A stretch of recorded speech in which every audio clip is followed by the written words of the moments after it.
Welcome to the Wizard Survival Guide for Season 5 Diablo. What's up everybody, Bluddshed here. Go ahead and capture this screen. Not too much has changed since last season. We really thought the Massacre Bonuses would change the game, but it's really bad in group play.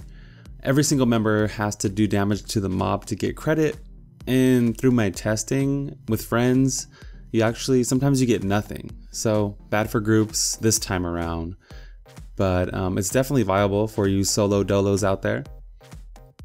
I'm not an advocate for grabbing Leorc's crown at level 20 or running bounties to get the cane set for more XP, but some of the community likes this idea, so I had to at least mention it and throw it in here as optional for you guys. After level 70, follow this video right here on the screen for gear progression using Hergbrash gift to your advantage. Links, of course, will be in the description. Now that you have the leveling plan down packed, these are the skills I will be utilizing on my way to level 70, so I thought I'd share them with you fine people. This setup is focused on group play, pretty much full tilt rifting. I really enjoy the synergy between Chain Lightning and Arcane Orb with the Spark Rune. Now if you hate it, you can switch to Arcane Torrent with the Static Discharge Rune at level 49 if you wish. This is what the final leveling build looks like if you enjoy this picture over the list system. I don't know, here you go. Okay, so with Hergbrash gift, the starter build pretty much has 4 pieces, right? Of the Firebird set. So again, check out the video if you don't understand. So this is me right here with the 4-piece Firebird set in full yellow gear, nothing cube, no paragon, bare minimum crafted shit basically. Just wrecking. As soon as we drop this Greater Rift level 20, we get the last 3 Firebird set pieces mailed to us via the Crusader Pony Express. Gameplay is pretty simple. You try to stay still to proc your unwavering passive. The Conflag passive gives us crit that we need early on since we have not that much crit on our gear. And Black Hole just destroys things with raw damage. Black Hole just really wrecks everything. Since we have our 4-piece Firebird set, we do have our second life kind of proc.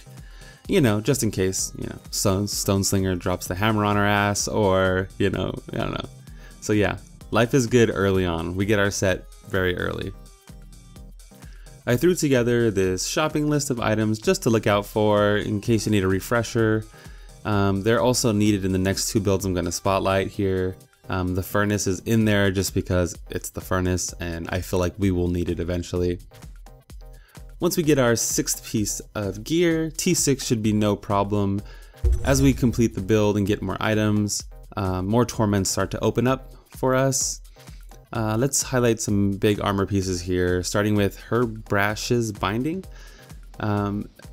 This is incredibly strong. It's going to basically give us unlimited beams, so when we're casting, it's pretty much free. Also in this build, Deathwish. While we channel Disintegrate, all damage is increased by 35%. Once you get Deathwish, you definitely notice the power spike. And finally, I want to highlight the Etched Sigil. This is a very fun piece of hardware. When you cast one of these spells right here, it shoots out one of your spenders that you have on your bar for free. So basically, as you're casting something, you're just going to get, energy twisters flying all over the place. It's pretty cool. In this setup, I have Meteor Shower equipped, but you can almost use any spender on the list and perform very well. Remember to tap all the mobs on the screen with your beam, that way you maximize the Firebird buff, and it definitely helps. This build will carry you to Greater Rift 70 plus, and with a full Kaldison's Despair enchant on your gear, who knows just how high it can go, but the build will definitely be updated in the description throughout Season 5, just in case something proves to be better. And finally, the endgame build, the Magnum Opus. Currently the best solo wizard set and the best group wizard set. There are many variations cropping up using this build. Explosive Blast, there's an Explosive Blast one out there. There's an Arcane Opus build out there. But I personally like the Twister Disintegrate playstyle the most, so I'm showcasing that here. And it's very similar to the Firebird playstyle, so you can see, you know, what I like out of my wizard builds, I guess. For smashing T10, Teleport Wormhole works just fine for mobility and such. But for Greater Rifts, I would switch to Safe Passage. It's definitely better. You get the damage reduction from that. Same goes for Force Weapon. It's very strong, but for Greater Rifts, the Deflection Rune is stronger. It's just survivability. You get eventually you start to get one shot by everything. And finally, Time Warp is very sick indeed. 15% more damage. Who doesn't want that? But on the highest levels of gameplay, Exhaustion just outperforms Time Warp. So just to kind of give you an idea, if you start to push Greater Rifts, you know how you have to tweak your build a little bit. The gameplay here is similar to Firebird's, but this time, see what I did there? We only want to fight inside our slow time bubbles if possible. Our damage output is considerably higher in here.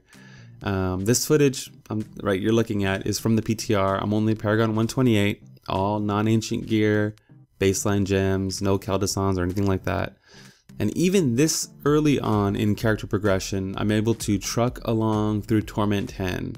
Now you don't want to farm this slow, obviously I'd probably bump it down to T8, but I just like to test the strength of the build. You know, like I like to fully flesh everything out.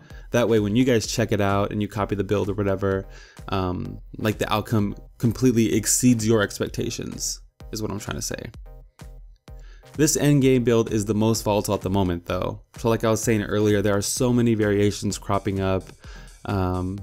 But this is the Magnum Opus Tornado build, and I will definitely keep it updated here in the description down below. Definitely look for more wizard builds this upcoming season. I am rolling wizard for the first time ever.